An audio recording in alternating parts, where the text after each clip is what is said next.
Hello all. இன்றைக்கி நம்ம பார்க்க போகிற டாபிக் வந்து ஆங்கர்.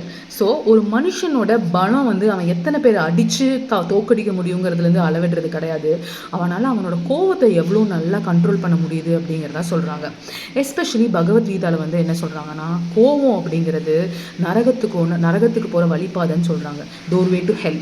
அவ்வளோ மோசமானது. என்ன காரணம்னா, ஒரு மனுஷன் வந்து கோவமான நிலைமையில் இருக்கும்போது அவனோட புத்தியை இழந்துடுறான், தகாத வார்த்தைகள் வந்துடுது, அவன் கூட இருக்கிறவங்க மனசை வந்து ரொம்ப காயப்படுத்துறான். ஸோ மனிதத்தன்மையே இல்லாத ஒரு நிலையில் இருக்கிறது தான் கோவம்.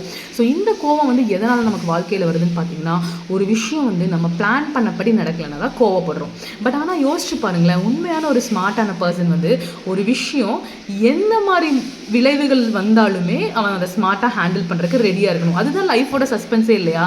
நம்ம நினச்சதெல்லாம் நடந்துட்டால் என்ன த்ரில் இருக்கும்? டிஃப்ரெண்ட்டாக நடக்கும்போது அது ஆவலாக நம்ம ஃபேஸ் பண்ணுவோம் ஒரு சைல்டு மாதிரி. ஸோ இனிமேலும் நம்ம யாருமே கோவப்படாமல் கண்ட்ரோலாக இருக்க கற்றுக்கணும். அண்ட் கோவப்படுறது மூலமாக நம்ம வார்த்தைகளை கொட்டும்போது திருப்பி அள்ள முடியாது. கான்சிக்வன்சஸை யோசிச்சு பார்த்தோம்னா நம்ம யாருமே கோவப்பட மாட்டோம். அண்ட் நிறைய சர்க்கம்ஸ்டன்ஸில் நானும் கூட நிறையா பேர் ஹர்ட் பண்ணியிருக்கேன். ஸோ இந்த வீடியோ மூலமாக நான் அவங்கக்கிட்டலாம் மன்னிப்பு கேட்டிருக்கிறேன். எஸ்பெஷலி எங்கள் அம்மா and N husband, I'm sorry, நான் அவங்க மேலெலாம் ரொம்ப கோவப்பட்டிருக்கேன்.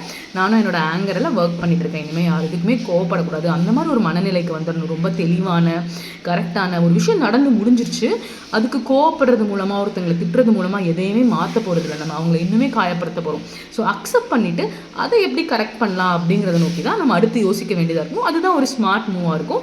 ஸோ இனிமேல் வர வீடியோஸில் நம்ம அது எப்படின்னு பார்க்கலாம்.